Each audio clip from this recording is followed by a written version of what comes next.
I went on a classical jag this weekend, and I listened to a piece that I hadn't heard in a number of years, and it's a piece that I absolutely love and used to listen to a lot when I was younger.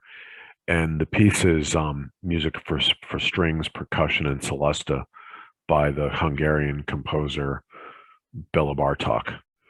Bartok actually wrote this piece in 1936, and it's considered to be like a master work for him. I think it's probably like one of his top two compositions.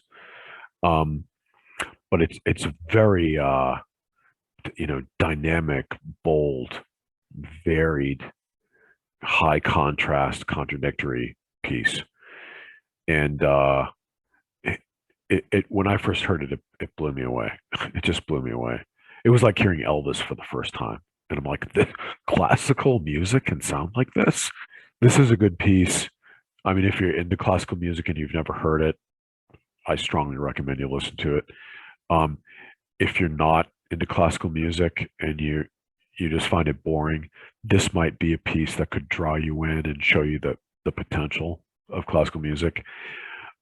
And if you are into classical music, but you've never really taken to 20th century music because of the innovations they brought in the 20th century, you might listen to this and be moved by it. So, piece is in four movements, and if you just want to sample it first before you listen to the whole thing to see if you want to, um, I'd recommend the second movement, and I'll put a link in the notes to the second movement, and also at the end of the video, I'll put a link there too, but to the second movement, and then I'll put another link to the entire piece.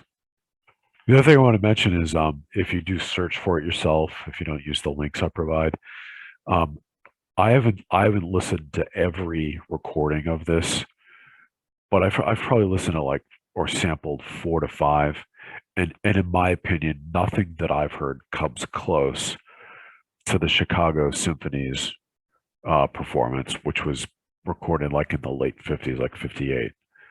So if you do want to listen to it, I strongly recommend the Chicago Symphony recording from the late 50s. If you are familiar with the piece and you have any opinions on it, I'd love to hear in the comment section what you think. And if you've never heard the piece and you decide to sample it, please let me know what you think of it. I'd love to hear.